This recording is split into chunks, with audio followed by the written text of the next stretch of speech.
All right, welcome back to another episode of the All American Hoops Podcast. This is a Monday night special, different from our Thursday night. We've got a March Madness special coming up. But joining me, as per usual, is my younger brother, Matt Driscoll. Hey, it's always a pleasure. Repping my alma mater. I thought Loyola got screwed this year. I thought they'd get an at-large bid, but there's no respect to the Patriot League yet again. Sad to see my boys aren't in it. Yeah, we'll dive deeper into that for sure. Also joining us is our older brother, John Driscoll. Hey, H, thanks for having me on. This is. I think we mentioned it before. This is probably my favorite episode of the year, if not one, then two or three. I won't even justify saying that Ryder should have made the tournament this year because they finished 3-17 in conference and I believe 4-25 overall. And our guest Mac Attack, his father is a Ryder alum as well, so I know he's a little pissed off about that too. But I digress. Excited to talk some hoops. Yep. And speaking of which, joining us for the third year in a row for another March Madness special is our friend Timmy Mac Attack McEnany. Pleasure to be here. First of all, hashtag Team Mac Attack is going to take down the Unction this week. Scrape our way in at 9-9. We're talking about our fantasy basketball playoffs.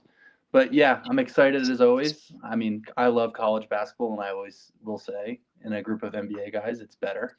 The regular season is better, and the tournament is better. They're all probably cursing at me in their heads, but yeah, I'm excited to talk about the bracket and ready to go. I will say, as somebody that is definitely more of an NBA guy, I will say March Madness is probably my favorite sporting event in sports right now, actually ever. But just it's Thursday, Friday, the round of 64. It's two of the best days in sports for the year. Yeah, the shareholder value takes a hit. Oh yeah, I took off on Friday. I'm on a golf trip Thursday and Friday in San Antonio, and I will be streaming every game while playing golf. Pretty peak. Amazing. All right, so before we dive into any of that, we got three. We got some birthdays to address, which we have a pretty good lineup today.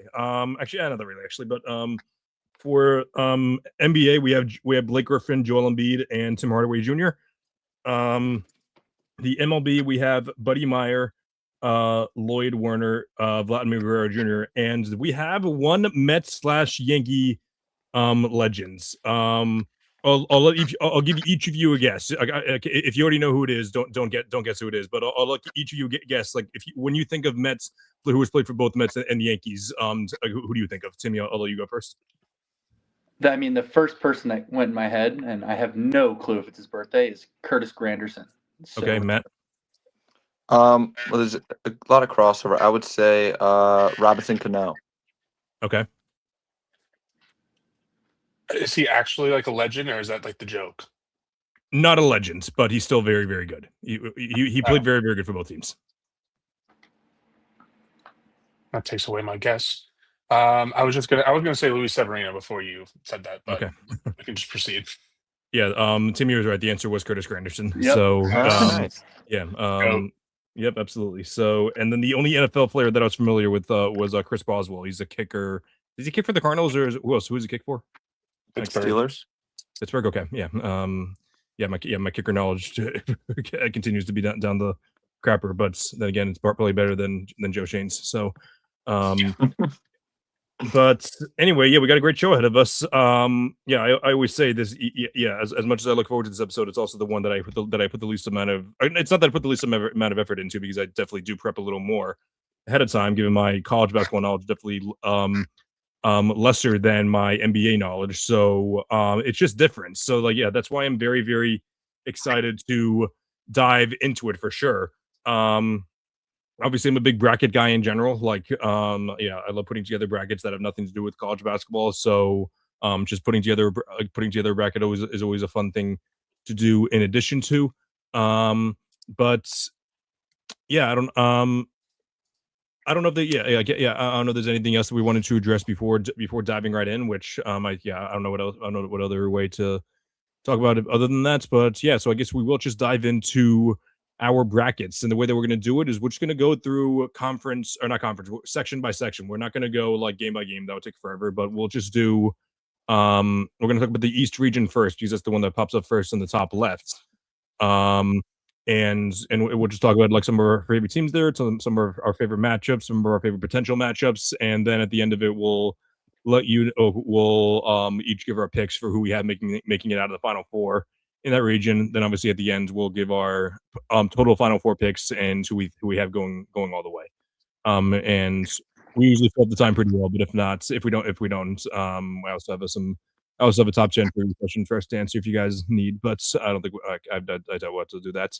But anyway, so yeah, we'll talk about the East region first. So that is headlined by Duke being number one overall. They'll be playing Siena, and then following that, the other headlines are two-seeded UConn, who lost in the finals to St. John's, which will definitely be giving our very unbiased opinions on that. Michigan State's the 3 seed, Kansas the 4 seed, and St. John's the 5 seed, with a few other great games there as well.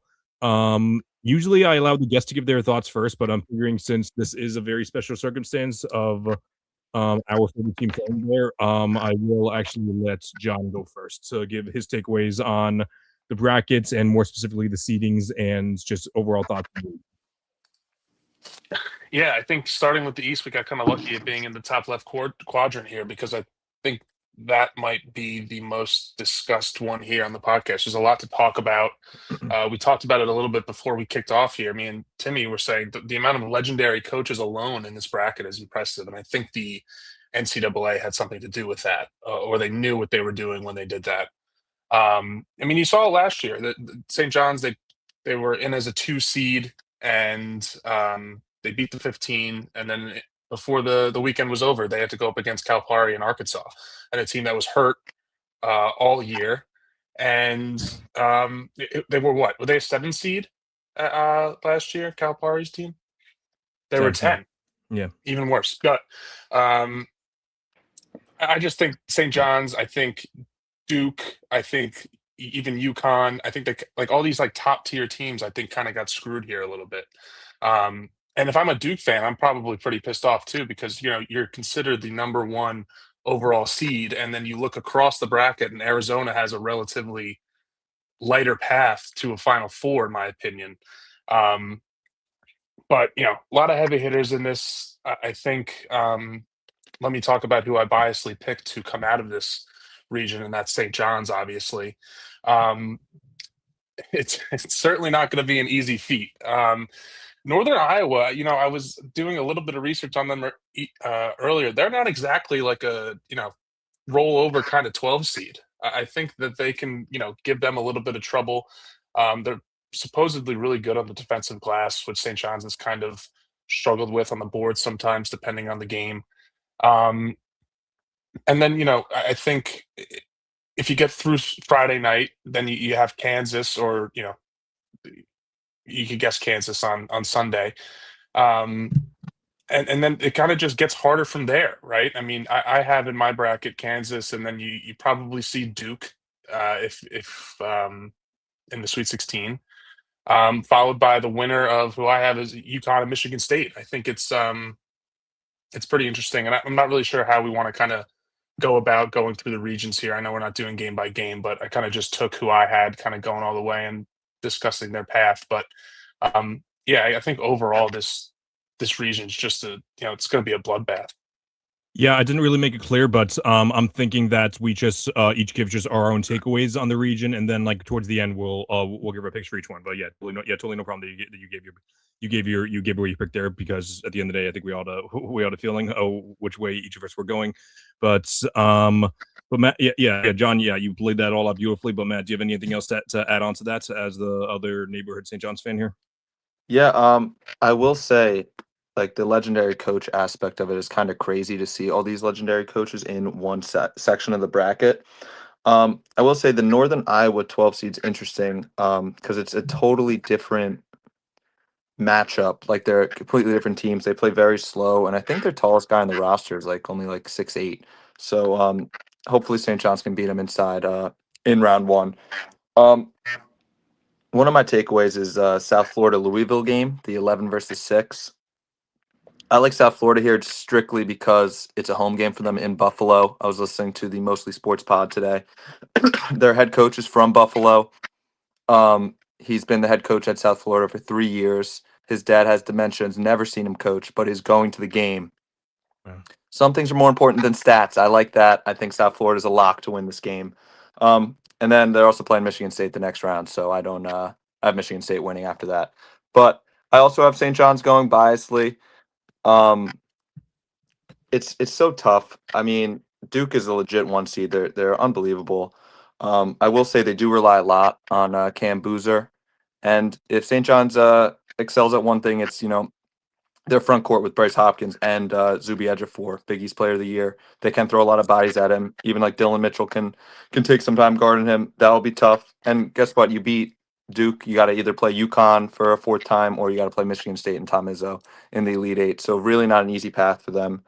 Um, I would also love to hear T Mac Tech's thoughts on the TCU Ohio State game, because I'm going back and forth on that.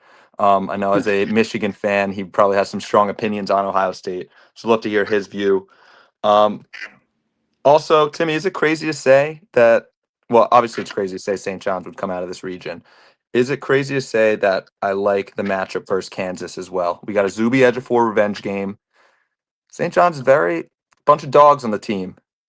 Ever since Darling started starting Dylan Mitchell in starting lineup, they can play aggressive. Kansas might be a little soft. That's my take. I don't know. Bill Self versus Patino, big matchup, obviously, but I'd like to know your thoughts, Tim. Yeah, I mean, when you look at this region, those are the two. That's the clash course everyone's looking at. Like, obviously, everyone has Duke winning probably their first 2 games. I also have USF.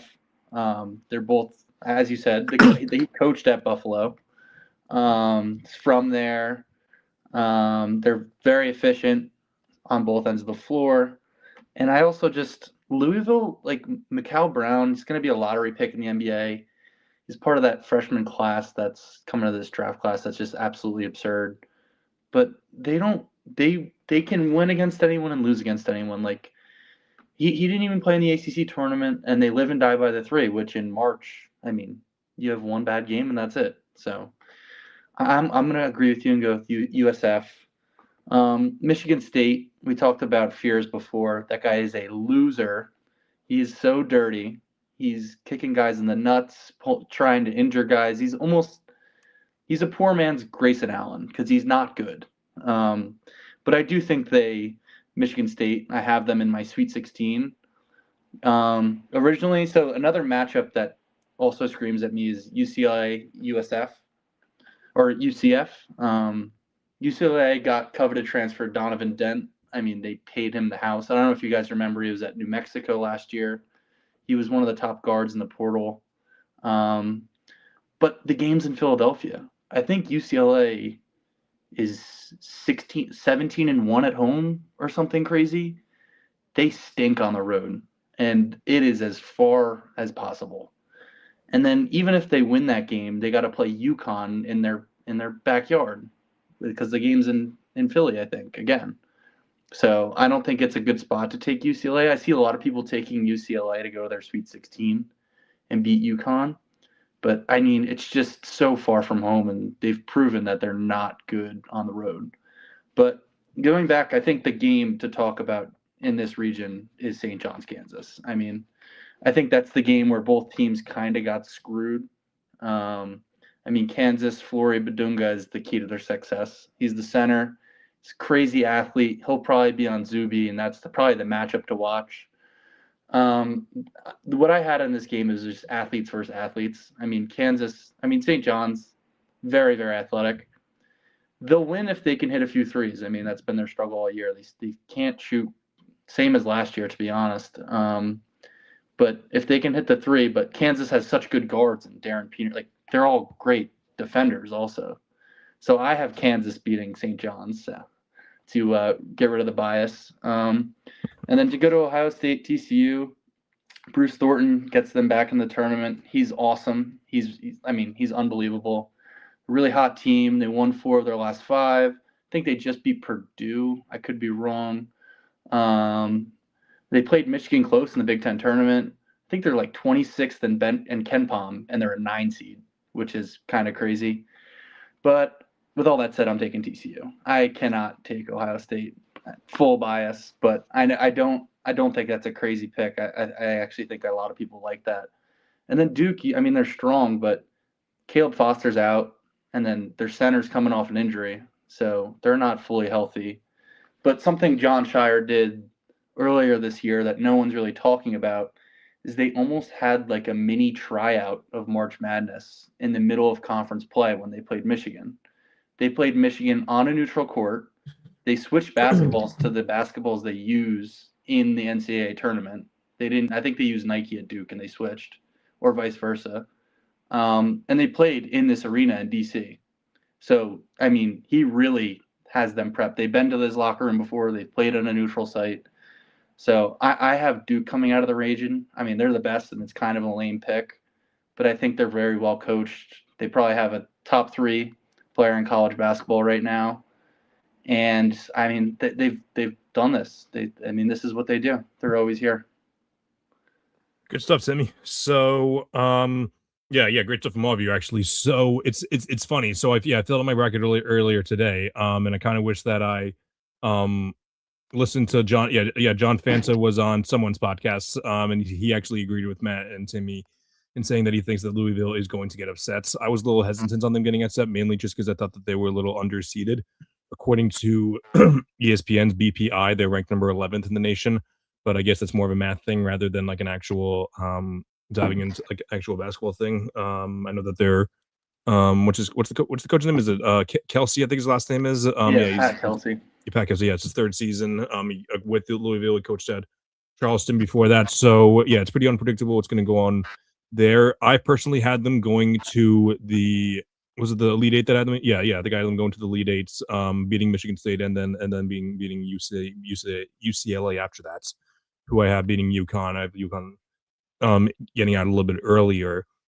But at the end of the day, I decided to be slightly less biased than John and Matt's. But however, not so much to the extent where I'm swinging totally all Timmy's way. I do have St. John's losing in the Sweet 16 to Duke because Duke is like as reliant as they are on Cam Boozer, that's not really necessarily the worst problem to have in the world. Definitely one of the better prospects. Like I know that Timmy mentioned like that class, like the D prospect class. I'm pretty sure like there are people debating that like there's like solid like 4 or 5 guys that might be better than Cooper Flag. So so I wouldn't say that being reliant on Cam Boozer isn't that big of a problem, but regardless, I think it is a shame that they placed St. John's this low in the 5 seed. But yeah, at the end of the day, I think that Duke might be just a little too. As much as we love Piscino as talented as he is, I think that the talent gap is going to be a little too wide there. Yeah, I agree. I mean, everyone all year is like, "Oh, Duke's played no one," blah blah blah, and then they play Michigan in a non-con game, and they won pretty handily. And that's I think when everyone was like, "Oh crap, they are good." So the Sweet 16 game is going to be played in DC. I believe so. That might change my opinion. Why? I don't know. That's a great analysis from Team Mac Attack. This is why he's here every year. I did not know that thing about the balls either. Yeah. It's also like that's going to be a battle of fan bases. I mean, I have Duke, UConn, and I also don't hate. I mean, I'm going to sound super biased, but I don't think this Michigan State team is that good. So it wouldn't surprise me if like a team like a USF went to the Sweet 16 and gave them a run for their money. But I mean, if you think about that Duke UConn game, those are 2 of like the biggest fan bases in college basketball, and it's in UConn's backyard. You would think Duke would probably travel a little bit better. So I mean, it's probably going to be a 50-50 split, and I mean that's going to be awesome if that ends up happening. I don't think you can go wrong here. I mean, it's like you could pick the coaches, you could pick the players. It's a bloodbath. Yeah, screwed. I'm sticking with St. John's. I will say last year Timmy picked St. John's to lose in the round of 32. I hope it was just it's not a whatever the word is. Trend, whatever. Yeah. A trend, yeah. I hope, yes, a recurring theme. I hope not. Recurring theme. That's more accurate. Yeah. All right, good stuff, guys. So yeah, for the East, John and Matt have St. John's coming out. I have Duke coming out. Timmy, did you say you've Duke coming out as well? Did you say Yeah, Duke. Yeah, so both of us have Duke. So now we'll go down south. So down south, it's headlined by defending champs Florida. They'll be playing the winner of I don't even know who the winner of this is. PV must have been that's Lehigh. But there are also headlines by Houston, who usually goes pretty far. They'll be playing Idaho. St. Mary's is the 7th seed. Illinois is the 3rd seed. I think they're one of the bigger sleepers out there, in my opinion. And then also the 4 and the 5 seed are Nebraska and Vanderbilt. So, yeah, not so much. Yeah, like I don't. This one might be pretty interesting, but yeah. I guess we'll go say more to here, John. Yeah, John, what are your thoughts with this? Yeah, this is a tough one. I think I go in just right off the bat, like biased towards Florida. I think they've had a great year, and I think it's always just sticks in the back of your mind that they did the thing last year. I will say we did talk about the East being like a powerhouse, and it is, but the South isn't really a pushover either. I mean, Houston's always has made consistent runs. I always love picking Houston to make a deep run because I think they're so well coached defensively. Like they're going to pick up on defense. Um, Illinois, I really didn't know too much about until I read some stuff on them. Seemed to have a really, really awesome offense. They've had some, you know, they beat St. John's early in the year. They got kind of beat up a little by UConn earlier in the year too.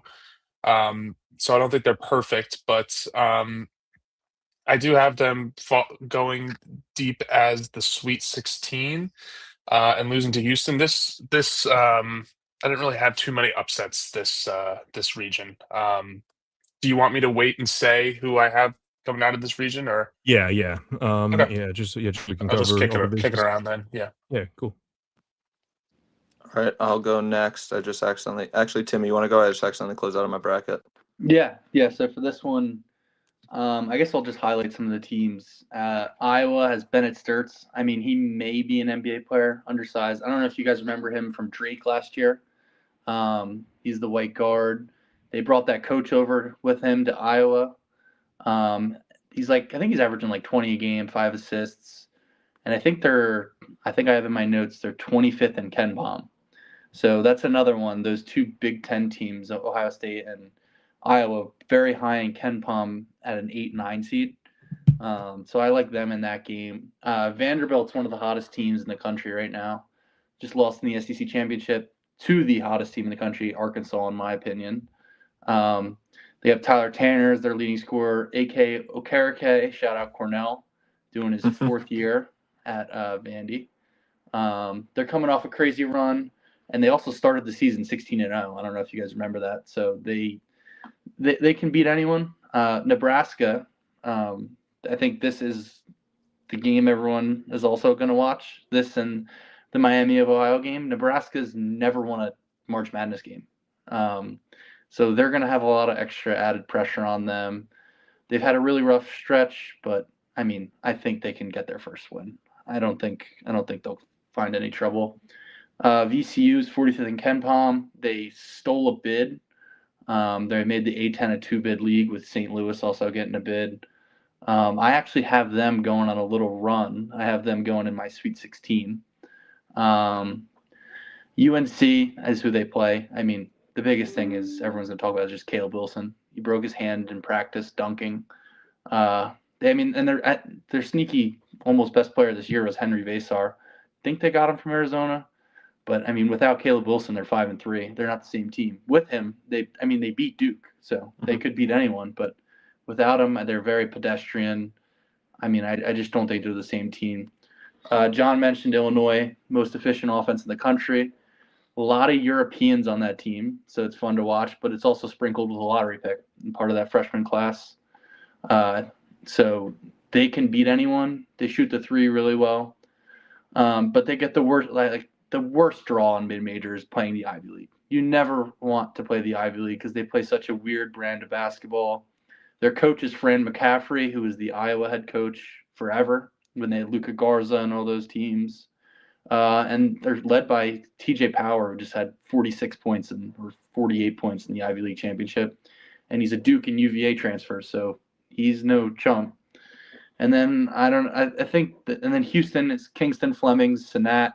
You have Tugler still. I mean, you have all these guys have played. It's sprinkled with a top 5 pick in Kingston Flemings freshman class. But the thing that pops out to me most in this region that's really dumb and stupid is that Elite 8 game is in Houston. So Florida kind of gets the short end of the stick here. So, I mean, I don't think Houston has a tough path to the Elite 8 or Sweet 16, and it's going to be a home game for them. So I think that's kind of that's glaring. That's the one thing I saw where I was like, whoa, that's not fair. Yeah, I agree. It's not fair. Matt, you go ahead. Yeah, Timmy, you brought up the Iowa Clemson game first, or I don't know if you brought it up first, but I'll bring it up first. I really like Iowa here as well. I didn't realize Clemson's leading scorer is only averaging 12 points a game. That's kind of nuts. But Bennett Sturts obviously is a stud from Iowa. I mean, Clemson just beat UNC without Caleb Wilson, but I don't really know how good Clemson is. Sorry, Tommy Guzzo, friend of the pod. I have VCU beating North Carolina as well. Just not the same team without Caleb Wilson, like Timmy said. Let me see what else. What other notes? I'm very excited for the Vanderbilt Nebraska game. If we get that in the round of 32, like Timmy said, Vanderbilt extremely hot team. Nebraska, I have Vanderbilt winning that game because Nebraska took Michigan down to the wire. Michigan won 75-72 in January, and since then they've really struggled. Since that, I don't know who'd they lose to in the Big Ten tournament. They lost to Purdue by a decent amount. They have Troy. I think they'll beat Troy in round 1, but I think that's where their run ends. They'll be happy with winning their first ever tournament game, as Timmy mentioned. But I like Vanderbilt there. And I didn't know the fact about Houston, Florida. If that's the Elite 8 matchup and it's a home game for Houston, that'll be very interesting. Are we saying who we picked yet, Chris, or no? Not yet? No, yeah. All right, yeah. A lot of interesting stuff. I was gonna pick Penn over Illinois just to shout out Ivy League. Timmy mentioned it. But I just looked at the spread and it's 24.5 for Illinois, so I think I'm gonna stick with my my original take on Illinois. But yeah, those are my takeaways. I think that Illinois versus Houston would be an awesome game. Like we mentioned, yeah, Jack LaSalle gave John a shout out earlier about Houston. Yeah, Houston. Houston's very good defensively. Illinois has probably the most efficient offense in the league. I personally have Illinois winning that game. And since I'm the last guy, I'll go the spin around. I do have Illinois coming out of my Final Four as well. Florida. Yeah, Florida's been an awesome team, but this is low key a stock conference. They have three of the I think 3 teams in the top 7 according to BPI. So that'll be interesting for sure. I think one of my only upsets was I know we mentioned that that Vanderbilt was one of the hotter teams in the league. I actually have them losing in the first round to McNeese. I think that McNeese has shown a history of overcoming some of these things. I know it's like a different roster altogether, but based on the way the organization has been run, it wouldn't surprise me at all if they end up winning just one game. It would surprise me if they got past more than one round. But I think they're very good defensively. I saw its stats somewhere. I think they're like one of the highest in turnover rates in the nation. So that's got to be worth something for sure. But yeah, I have Illinois. I think the winner of the Illinois Houston that would be the Sweet 16 game and will come out of the South, in my opinion. So yeah, I got Illinois. John, who do you got? I have Florida. I think that Elite 8 game in Houston is definitely a concern, and maybe I'll second guess myself as we get closer to Thursday. But I think it's just hard to pick against them. I know that it's a totally different roster than last year, but at the end of the day, they're a top 10 offensive and defensive unit. They got the SEC Defensive Player of the Year on their roster. I think I think I'm always biased towards teams who lock in defensively because offense can kind of, for lack of a better phrase, shit out for one day and then you're screwed. Like Timmy said, one bad game and your season's over. So Florida's my pick. Yeah, and also Florida is. I mean, they have the best bigs in the country. For them, it's just is Xavier Lee and Boogie Flan going to show up? It's all about the guards. The bigs are going to show up. They have Condon, Chinyalu, Thomas Hawk, I believe, is what he's a lottery pick potentially. I mean, it's literally just going to depend on if those guys show up. Personally, I have Houston beating Florida in that Elite Eight game. I just think Kelvin Sampson. I mean, everyone's kind of disrespecting this Houston team, and I think they finally have another guy they can lean on. Like at the end of the game, who wins in March? In my opinion, is it's always guards. I mean, guards always win in March, and they have Kingston Flemings, who for me is probably the second best pure scorer in the country. And then obviously every Houston team is just the worst to play on defense. They're very good defensively, and just the game being in Houston is just it's ridiculous, and I think that's what puts them over the edge. Yeah, I agree with Timmy there. I also have Houston beating Florida in that Elite Eight matchup. Houston, just gonna kind of what echo Timmy said. Kingston Flemings is just an absolute stud. He's so cool to watch. And Houston has a couple of tough losses this year that could have gone either way. They also crushed Kansas the other day, a couple weeks ago, or that was actually a couple days ago at this point. And then they played Arizona well, who I think is one of the better, if not the best team in college basketball right now. So yeah, I have Houston. All right, good work, guys. So, Matt is Houston, John is Florida. I have Illinois, so 3 different ones. And to me, I lost my train. I forgot you again. What does that? I went Houston. You went Houston as well. Okay, so yeah, so 2 Houston, 1 Illinois, and 1 Florida. So, we're gonna go across now, and not from the top. So, we're gonna go over to the Midwest. So that's headlined by Timmy's Michigan. They'll be playing the winner of UMBC and. I don't know who that is. That it's Howard. Hawaii. Howard, yeah. And also headlined by Iowa State and Virginia, alongside Alabama, which there's a big story going on there. Along with Texas Tech and a few others. So, we'll go the same trend as usual. John, what are your thoughts on the Midwest? Yeah, Timmy's been a huge fan of talking about upsets for the past couple of days, so I'm going to pick UMBC over Michigan in the first round. No, I was kidding. No, I think this is a fun kind of region. There's really a couple things that I wanted to note. I do like Michigan's path to the Final Four here, but I do have an upset in this region. I have Hofstra over Alabama. Some poor news coming out of Alabama's camp recently, and my boss went to Hofstra, so I'm riding with them. Another upset I have is Kentucky, Santa Clara. I will be picking Santa Clara here. Sorry, I lost my train of thought. The spread on this game is for 7 and 10. It's only 1.5, which I thought was interesting. But I'm picking Santa Clara. They will be getting spanked by Iowa State in the next round. That I think, because I've always been a fan of Iowa State. They, like I think I said earlier, they beat the Johnnies earlier in the year. Another team that I kind of equate to Houston. I don't know if that's accurate, but I always feel like they're very well coached and very strong on the defensive end. So yeah, not going to give away too much here, and I guess we could talk about it the more we get talking about Sweet 16s, Elite Eights, and stuff. But those are my early round comments. My game of this section or this region is Texas Tech Akron.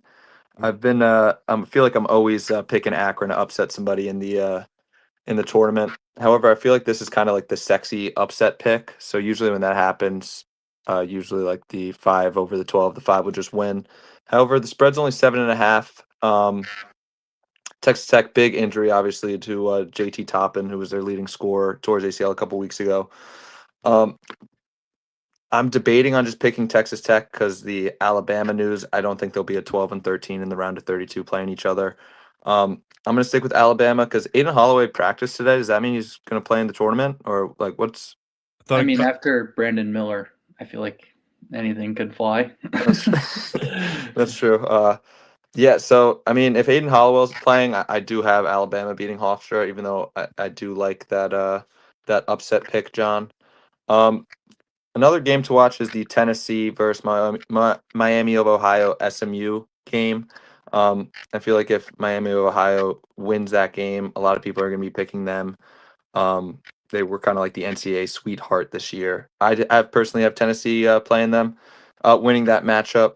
And John, I also have Santa Clara beating Kentucky. Everyone's telling me Kentucky stinks. I don't know. I don't think they're as bad as people say they are. Maybe because they beat up St. John's, but I'm trying to remember what it was that made me like so like hell bent on picking Santa Clara. everybody Well, hates Kentucky. in my notes, I have Santa Clara is 35th in Ken Palm.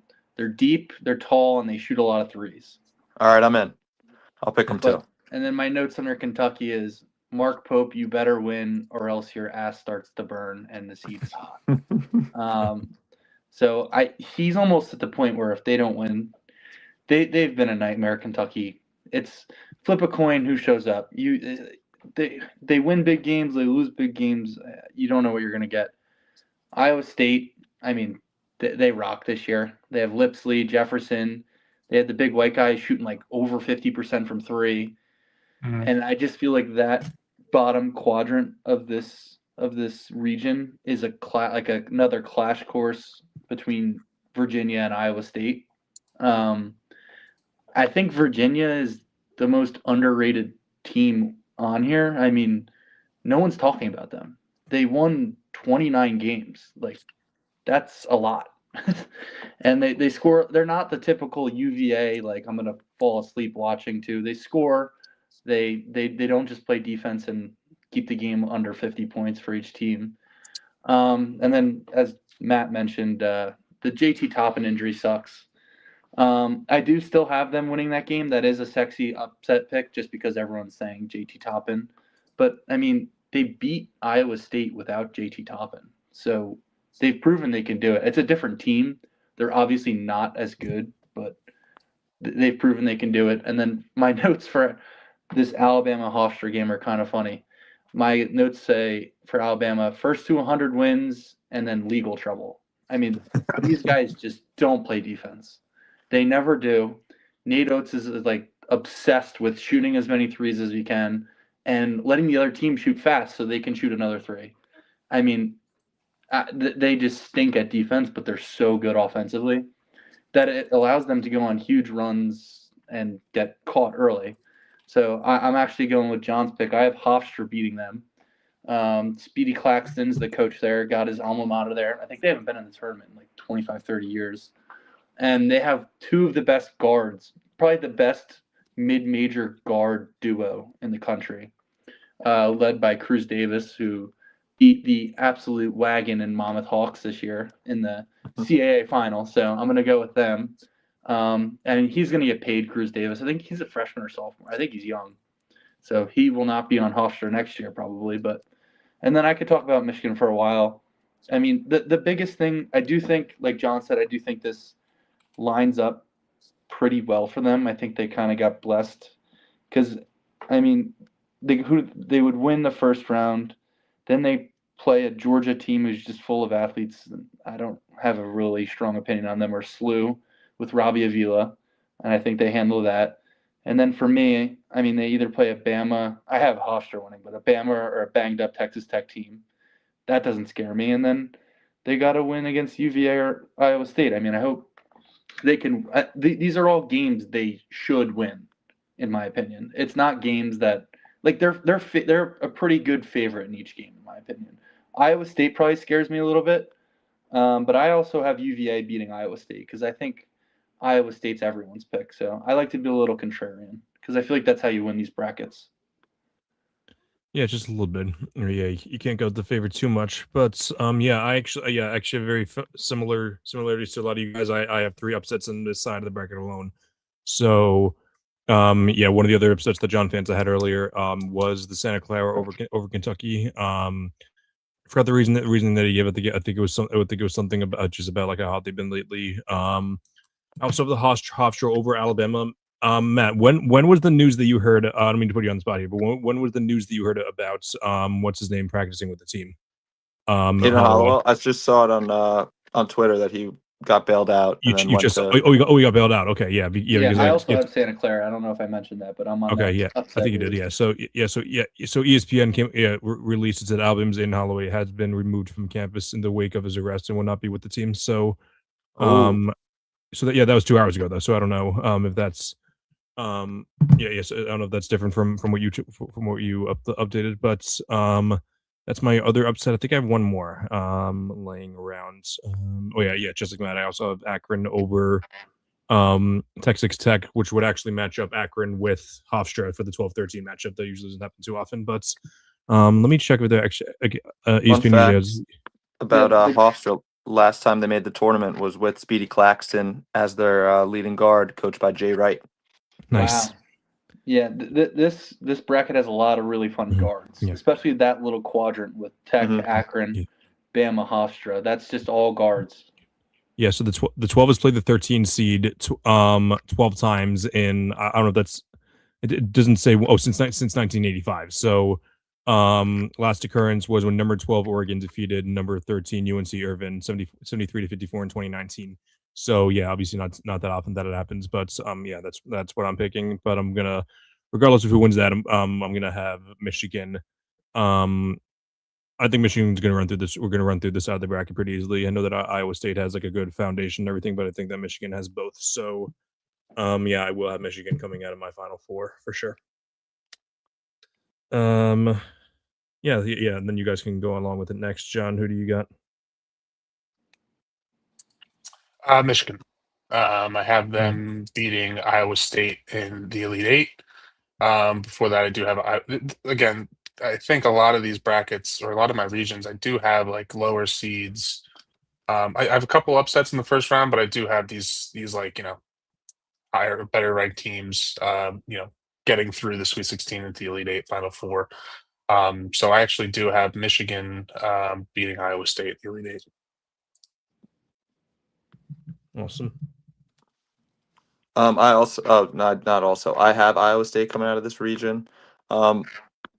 I don't know if this might just be me, but when a team plays St. John's, I feel like I tend to be a little bit more biased to him. And St. John's played him well, and then Iowa State came out with the win. I forget how to pronounce his last name. It's Milan. What is it, Timmy? Yeah, I don't even know how to. I know he's just the big, tall, white guy. He shoots, like, cooked yeah. St. John's when He they can played. shoot I it. think he's a stud. They played Arizona really, really close. Arizona won on I don't know if it was a buzzer beater or last second shot the other day. I think Arizona's really, really good. They played Texas Tech well, even though without JT Toppin, excuse me. They beat Houston. They beat Kansas. They crushed Purdue in December in Purdue actually. I think Iowa State's legit. I do have them beating Michigan, who Michigan has looked beatable in the past couple weeks, but that's just compared to at the beginning of the year where they look like they could beat the '96 Bulls. But I have Iowa State. I know it's kind of going to be everyone's pick, like Timmy says. That's why I'm hesitant, but I think they're legit. I have them going to the Final Four. And so for Michigan, I mean, the biggest concern for me is LJ Kaysen. So he tore his ACL a few weeks ago, and then he was on fire. He was on a heater. He's the guard off the bench, and he tore his ACL, so he's done for the year. And that was a really big hit for them. And it's kind of looked like it took them a few games to kind of figure out how that bench is going to adjust a little bit. But I do think this is a pretty good bracket for them. I mean, they have size. They have a 7'4" center. They have probably a top 5 or whatever you want to say player in Yaxel Wendenborg, and he's old, experienced. You have Elliot Cadeau. He's been on UNC. He's experienced in the tournament. Merez Johnson is an animal. I mean, you could just keep going. Trey McKenney, they're very, very good. They're deep. They're not as deep as they were, but I do have them beating UVA partially because I don't want them to play Iowa State. But yeah, I'm full biased. I'm going Michigan. All right, good stuff. So we will go back up to I always forget the names of the things to the west. So yeah, that's headlined by Arizona. I believe they're number 2. I believe they're number 2 overall. They're all this is a pretty interesting bracket for sure. The number followed up by Purdue and Gonzaga, Arkansas, Wisconsin, Those are the top 5 teams. And there's a few other, at the very least, well-known teams down below. So, Villanova being one of the more well-known organizations in the nation. But, John, I was wondering what your thoughts are on the final conference that we're going to talk about. Yeah, I think, we brought this up a little bit earlier. I did say that Arizona kind of had well, compared to like Duke, they have a much easier path to a Final Four. Um, but from my perspective, that almost makes it a little bit harder to pick this bracket, right? Because I think there's a lot of things that I'm not really too sure about. Um, I don't think I have any upsets, anything really crazy going on in the first couple rounds. I do have Wisconsin making a little bit of a run here, and I'll not going to give away any like full picks here, but I just think that Wisconsin they've beaten Vanderbilt twice. They played you know they they lost by like 9 to Houston, but I think I remember that being like a relatively um a close game. Wisconsin, they beat Michigan. Sorry, don't mean to bring that up to you, Timmy, but they beat Michigan in January, and Illinois, Michigan State. They have some like pretty impressive wins. And that just kind of, I guess that's kind of the reason why I had them making a little bit of a run here, just because they have beaten those higher ranked teams. They're not kind of just stacking wins against lesser opponents in their conference. I have a couple takeaways about this region. Um, I really, really like Utah State versus Villanova. I think Villanova is a very weak and beat up team. I think they were a different team at the beginning of the year. I think a couple injuries really kind of screwed them this year, especially the ACL tear that Matt Hodge had against St. John's a couple weeks ago. I will say shout out LIU. Fins up.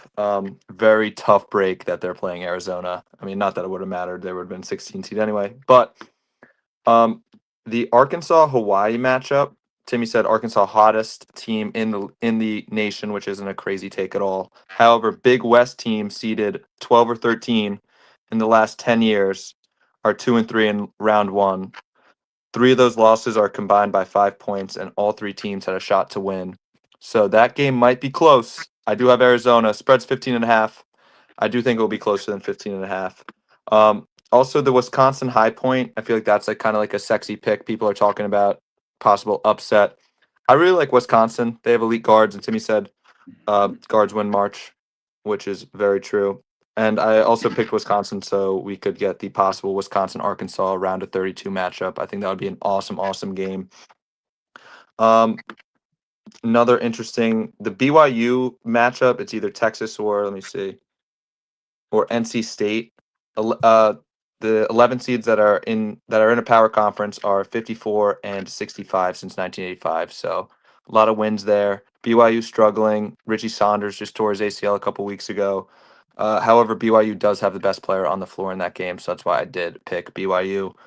And I think that's my last takeaway. Oh, I'm interested in Miami, Missouri. I want Timmy to talk about that. I don't know where to go with that game.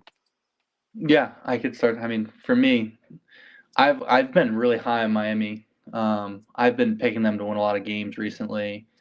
I think they're very underrated. They're led by Trey Donaldson. They're very, very good. But another one, they got screwed. The game's in St. Louis, so they have to play Missouri in St. Louis. So for that reason, I mean, and we all know Miami doesn't have real fans in any sports. I mean, none of the people that go there really care, and they are not going to travel. So I think the fact that this game is in Mizzou's backyard, I took them. And then, so for me, this bracket's the most fun one to pick. I think this is the one where, like John said, Arizona has pressure just because they've been known to lose. Like they can't seem to figure it out in March. And I think they're also relying on a lot of freshmen. But at the same time, them losing makes them the hungriest 1 seed, maybe, I would say. Just because they don't want to you don't want to fall into that recurring theme. For Villanova, I mean, I think Rich Maloney, one of our dear friends, has even said this. They just don't have a single impressive win. I mean, they've beat up who they're supposed to all year, and they've lost who they're supposed to all year. And they have to play Utah State, and I think the game's in California. So they have to travel all the way across the country, and this Utah State team is pretty dangerous. I mean, I think it's a rough draw for Arizona in that next round too.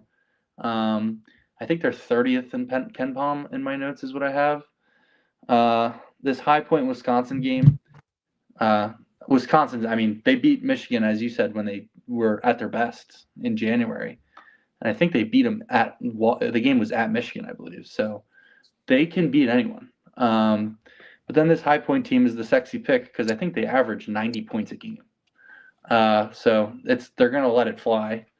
And I think they're very good with the ball, and they cause a lot of turnovers.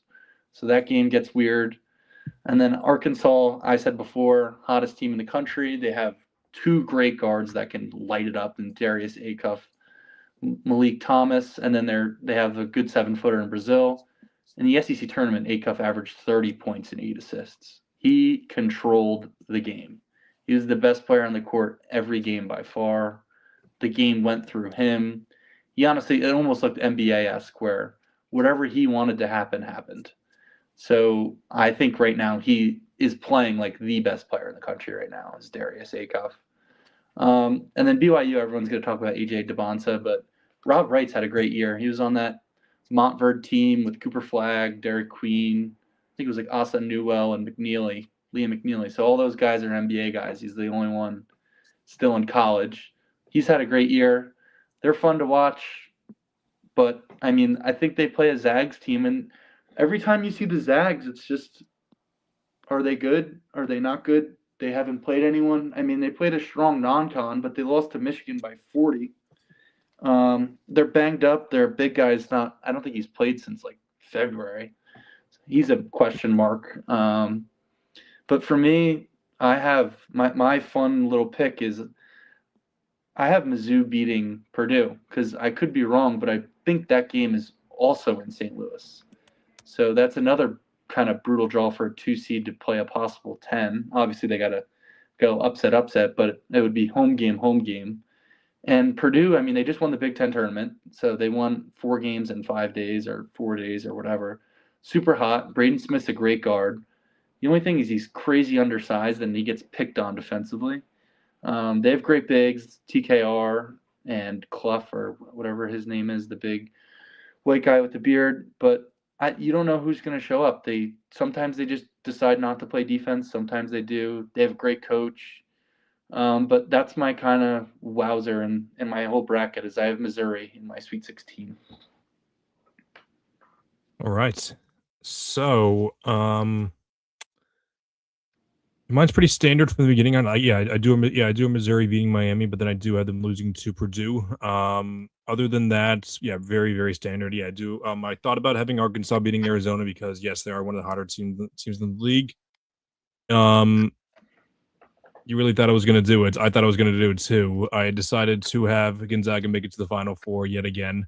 That is because not only do they have a great coach, they also have one of the best. I think the best, like adjusted defense in the league. And I'm hoping, yes, their big hasn't really been healthy, but however, their other guy who has stepped up for him, I think his name is Huff. He's played like one of the best players in the league in the nation. If he'd and I know that a few ruled their big out for this weekend, but if they get past this weekend, then he could be the perfect spark off the bench to play for when they would have to play Purdue and then Arizona. So I'm certainly not counting it out. I know most people are at this point because Gonzaga tends to lose a lot in these early games, but you could say that about literally any other team that hasn't won the title. So it's bound to go another way yet. So it's not like I'm putting that much money down on the down on this either. So I'll keep on running with my agenda for sure. All right. Yeah, so I would say that's like the sexy pick though. Is everyone's going to take BYU over the Zags? Everyone's be like, oh, AJ DeBonsa, top 3 pick. Mm-hmm. I mean, if they have Richie Saunders, I mean, I would take them. I really liked them. This region's disappointing. They had like 3 or 4 teams I have circled that I wanted to go far, like Wisconsin. I wanted Arkansas to go far. and then the Zags. So I'm on your train. I have the Zags in my Elite Eight losing to Arkansas. I have Arkansas beating Arizona, Mhm. and I have Arkansas in my Final Four. So this is a little bit of my, I guess, shit show for lack of better words, region. And it's probably going to bite me in the ass taking Gonzaga. I mean, like it typically does, but I think they're underrated. And for a 3 seed, I feel like I'm taking an underdog to go to the Elite Eight as a 3 seed, and I don't think many people are going to pick it. I agree. I love the Gonzaga respect that we're seeing here. I mean, they made 9 out of the last 10 Sweet 16s. It was the longest streak in the NCAA, I believe. Second longest in tournament history. I personally have Arizona making it out. I have Gonzaga losing in the Sweet 16 to Purdue, and then I have Arizona beating Purdue. Kind of chalky, but I need at least one seed in my Final Four. John, did you Yeah, have your this is yeah, go ahead. no, this is you put it in a good way, Timmy. This is totally my shit show region. I have Wisconsin going all the way to the Final Four here for kind of the reasons why I said before. They have a lot of impressive wins over some impressive teams. But they also have 10 losses this year, a bunch of which from teams in this region alone. They got spanked by Purdue. They got spanked by BYU. Um, so I think it's high risk, high reward in this sense. I think they do have the ability to make a run here. But I think the biggest, I would say the biggest like risk or worry is that Arkansas game in the round of 32. I think whoever wins that Wisconsin Arkansas game, I would take over Arizona in the Sweet 16. Awesome. Good stuff, guys. So yeah, that does it for our going through the brackets, and if it's brackets one by one. So now we will be diving into our picks for the Final Four. So yeah, we'll do we'll do an all in one. You just make sure you lay out your the teams you have there first. Give a brief little spiel on who you think is going to win each of those games, and then towards the end of it, you will give your pick to come out as national champions this year. So, John, you turned up your camera there for a second. Are you good to go, or do you want to? Do you want a minute? You muted. Yeah. Yeah, I'm good. I just had to stand, so I put my desk up. Yeah. Take your time. Yeah. So you want me to run through it all and just champion? Yeah. Sure. Yeah. Exactly. Yeah, well, I very unbiasedly have St. John's coming out as my champion on April 6th. That's the day I will actually be in Mexico. So it'll be it'll be fun to celebrate. I'm sure Charlotte will be very excited to watch that night with me. Yeah, so my Final Four, I had St. John's, Florida, Wisconsin, and Michigan. I do have Michigan beating Wisconsin in their matchup, and then St. John's eking out a win over Michigan in the championship, and Rick Pitino bringing one back to Queens, New York. They can revisit that preseason matchup. That's right.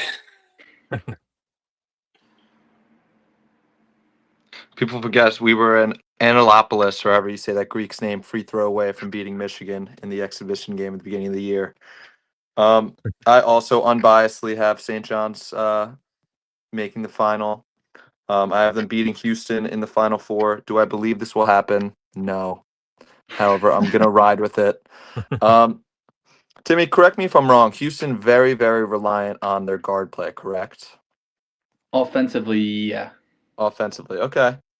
St. John's strength is the front court. I think they're just going to dominate inside, and that's why they'll win. I don't really believe this, but I'm going to have St. John's in the final. Then I have I'm going to have Arizona beating Iowa State. I don't know why. Maybe it's just because I've watched Arizona a decent amount, or I knew about our friend's bet. What was the bet between Barney and Ryan? It was Arizona wouldn't lose how many games? 3 games this year? 4. So Ryan ended up winning because they won the Big 12 tournament. Yeah, they're 32-2. They made the bet like pretty early in the year that they wouldn't lose 4 games. I'm like, that's insane. And they're not going to lose 4 games. At most they can lose is 3 games. And they will lose their 3rd game in the final versus St. John's. this year. I have St. John's winning. Yeah, so my Final Four, I have Duke, Houston, Arkansas, and Michigan. I think it's going to be a rematch of Duke and Michigan. I think that was one of the higher level games played all year. I mean, I think if you just liked basketball, you watched that game. I don't even think, and it was a non conference. It was so awesome that they even played it. I mean, I think more teams maybe should try doing it, prepare for March, because I mean, even in like you're playing the same teams over and over and over again, and you've played them for years, and you know the coaching style. It's good to break it up a little bit and play another top 5 team just to switch things up. And a reminder, it's kind of like I said before, but it's almost like a mock March Madness game. But obviously, non-biasedly, I have Michigan beating Duke and getting their revenge. I think we gave them that first one just so they have some more confidence. That way they don't look at us this way. I just think Michigan is deeper than Duke. They have some senior leadership and guys that have been there forever, and Will Cheddar and Amari Burnett. They have the young guards and they have the size.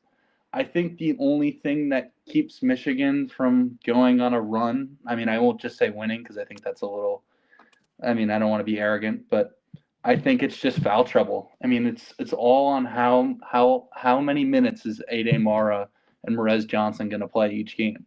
I think they can guard anyone and score on anyone in the country. But I mean, this Mara he picks up so many stupid fouls. I mean, and if he plays and Yaxel's going to be Yaxel, they can shoot the three. They're like a top 3 Ken Palm team defensively. I think if not one. So I think this is the year. I think they could pull it together and get back to glory, back to our. I don't even remember the last time. Awesome. So, yeah. So in my Final Four game, I have Duke beating. Right now, I have them beating Illinois. Yeah, as high as it was in Illinois. Like I said, I just trust Duke's talent a lot. Trust Cam Boozer a ton. I think I think all these games would be re-games. Then I have Michigan beating Gonzaga. Yeah, both again. This would be an awesome game. Yeah, both well coached, both really talented. And then for my final game, I do have Duke beating Michigan. I think that again, I think this would be an awesome game.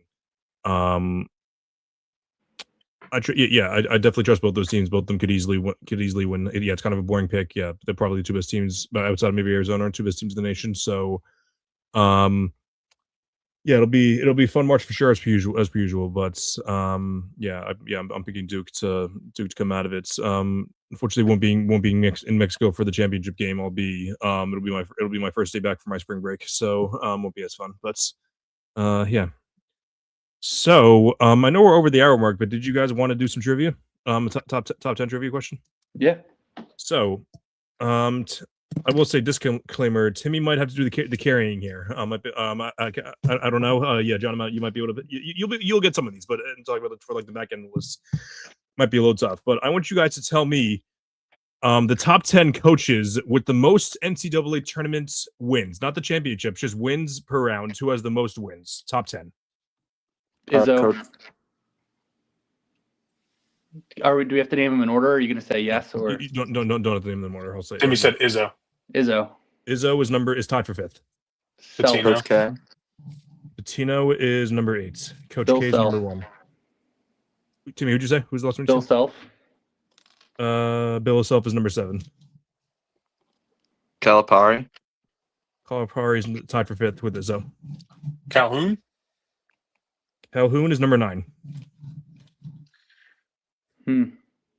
Yeah, I bet if we were talking about coaches who beat their wives the most, Beard would be quite a good guess for this one. And then Pitino would try to hire him as a St. John's. What about Roy Williams? Roy Williams is number 2. One. Yeah. Bill. How many do we have left? You have 3 left. It's quick. Oh, going did we quicker than I say thought. Mark Few. Mark Few was number 13. Oh, okay. That was what I was going to say. What's we're forgetting the Jimmy V Valvano, is that his name? Jimmy V Foundation. I always forget his last name. Yeah, I know what you mean now. I don't think he's on the list. Which He's team not? did he coach? He was UNLV guy, I think. No, yeah. So yeah, you're missing number 3, number 4, and number 10. Would we know them? You'd know one of them for sure. I was gonna guess someone like Jay Wright. I mean, I think he Not- won. Jared's not on No. the list. Oh well. I mean, So it's got to be older guys. yeah, two of them. so Luke Carnesecca, is he on here? Luke Honasek is not on the list. Hmm. No, he's not. Yeah, he's not the first guy off. Someone else. It never made the tournament. What about someone Johnson? like Tony Bennett? I don't know if he coached long enough, but he had No, success. Tony Bennett's on the list. Rick Barnes. I mean, they've never been to a Final Four. That's also crazy. Rick Barnes' number is tied for 18th. All right, we might need hints. Okay, Yep. so one of these, I'll say one of these hints is a guy, legendary coach. So you've listed John one. Wooden. John Wooden's not on the list, but I feel like he's not mentioned. Maybe he's not. No, Okay. he's not. One of the guys. So number 3 is coach for one of the teams for a coach that's that you already named, like same school. Jawan Howard. Wait, Bruce wait, Pearl wait, didn't coach long enough, right? No. no. Wait, did I was my mind was dancing. You guys may have guessed number 10. JW. Did any of you say that one? Jay Wright? Jay Wright. No, not Jay Wright. JW. You know what's good? Like he coached for UCLA. Oh, John Wooden, right? John Wooden. Yeah. Timmy said you that, did say yeah. that. You did say that. Okay, yeah, I'm sorry. Yeah, he just had he's- I think he had a ton of national championships. Yes, he's number 10. So you're missing 3 and 4. Number 3, coach for another team that's you already said. I feel like it's going to be. I'm surprised Jay Wright. I guess he didn't coach long enough. I'm just looking at the bracket, looking at the teams. Purdue. What about Matt Painter? Boeheim? No. John Boeheim is a good one.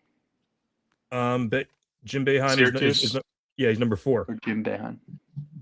So yeah, you just What about missing John? number 3. I mean, this is probably not right, but I'll say biased. John Beeline. I don't know if he coached long enough. But he was a good coach. So this guy coached. He's very So I'll say I'll give you the year. He coached from 1961 to 1997.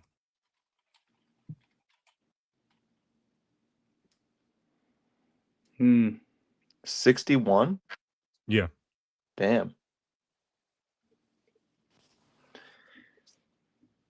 definitely not the Nebraska coach. Wait, so what was the range? 1961 to 1997. And the other hint is that he coached for a team that's in one of the guys on this list also coached for that team.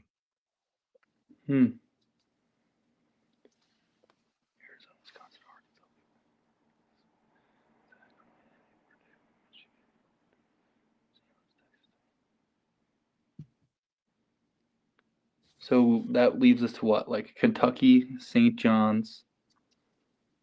Duke. It's not St. John's.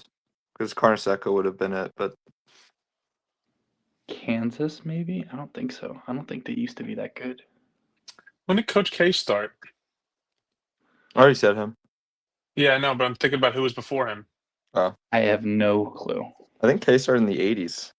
I think. I could be wrong. Yeah, he was there for forever. Try to think of the other team. UNC. Yeah. Dean Smith. Dean Yeah. Smith. Yeah. Dean Smith, number Definitely 3. should've gotten that. Yeah, so yeah, to recap, Coach K number 1, Roy Williams number 2, Dean Smith 3, Bayham 4, Kyle Perry 5, and Tato Dizzo, Billy Self 7, Rick Pitino 8, Jim Calhoun 9, and John Wooden 10. So Chris, where's what was that meant? Where's John Thompson on this list? I only was able to get up to 20. I think I give us a C plus on our performance. that's okay. It was a hot start. Yeah, We all got we do only one hint. Yeah. Yeah. So Matt, you said his name was Thompson? John Thompson, yeah. He coached Georgetown in the 80s. He didn't come up here yet. So here's what I did. So like I started off because I couldn't find on Snamu, so I looked it up on Gemini. But then I made sure find me the source because I didn't want to just read it off Gemini because they get it wrong sometimes. So I got it off Boyd's Bets, which is an NCAA tournament best coaches, and then it gave me the top 10 tournament wins all time. So then I was able to get 1 through 10, and then I was able to get 11 through 20. I did that through Gemini, so maybe that part's wrong, but I'm thinking not if they gave me the correct one for the first list. But yeah, because then yeah, some of the honor mentions. Yeah, so Lutz Olsen's number 12, Bobby Knight's number 11, Bobby Knight's 12, Mark Hughes 13, Denny It's kind of crazy that someone like Rick Barnes is even on the list, considering they haven't been to a Final Four. Yeah. Denny Crum 14, Adolph Rupp 15, Bob Huggins 16, Eddie Sutton 17, Rick Barnes and Kelvin Sampson tied for 18th. Sampson coached for Oklahoma before this. I want to see John if you guys Thompson had 34, so yeah, definitely off the. Okay. Oh, so that one is wrong then. No, he's not off on the list though, right? Okay. Well, he's not on the list, but however, he's also not on this other. There's one. Yeah. There's. Yeah. Okay. I'm not gonna guess this one, but like the other one is Billy Donovan. Actually, he was supposedly number 20. So back to back. Yeah. That's right. Yeah. So. All right. Good stuff, guys. So we did this on Monday because instead of Thursday, because usually we have we do the pod on Thursday, but however it's opening night, so didn't want to we want to make sure we had our picks up beforehand. So I was thinking about doing an NBA show on Thursday night, but it's probably not, given we'll probably I'll still be watching the games, but so we'll probably just be back to our regular scheduled program next Thursday, which would be that would be Thursday, March 26th. Probably do a regular show then. Probably maybe talk a little bit of college basketball hoops after that. But but other than that, John Matz, always a pleasure. Thanks for coming on, Timmy. Timmy, thanks for keeping the tradition going. Thanks for keeping the tradition going. Yeah, it was a podcast which just started up and going, and we wanted to have you on for the one time, and we're very happy to have you back on. Thanks for having me. I appreciate it. I hope I make the cut again next year. And my closing remark is, I hope Joel Embiid does not have a happy birthday. I hope he does not have a happy birthday because he does not play. So Joel Embiid, so he's played 485. What is it? I think he's played 485. So 45. He's played 45 and missed 45, and there was a discussion on the Bill Simmons pod today. What's more likely? Is it going to be that he plays? What's more likely is that he makes it to 500 played games or misses 500 first. So that'll be definitely misses because I'm in the fantasy championship. So he is not going to play. Yeah. So need that. Yep. So anyway. This has been another episode of the All American Hoops podcast. Be sure to follow me on all social media platforms at All American Hooper on Instagram and on TikTok. Be sure to follow me on Twitter at American Hooper. Check out my content on sportsfluent.com, and be sure to check out Fluent versus Chill versus Everyone on Wednesday nights. That'll be in 2 days from now. That is at 8:30 p.m. This has been another episode of the All American Hoops podcast. Until next time, keep grinding and stay hooping. Have a great night, everyone.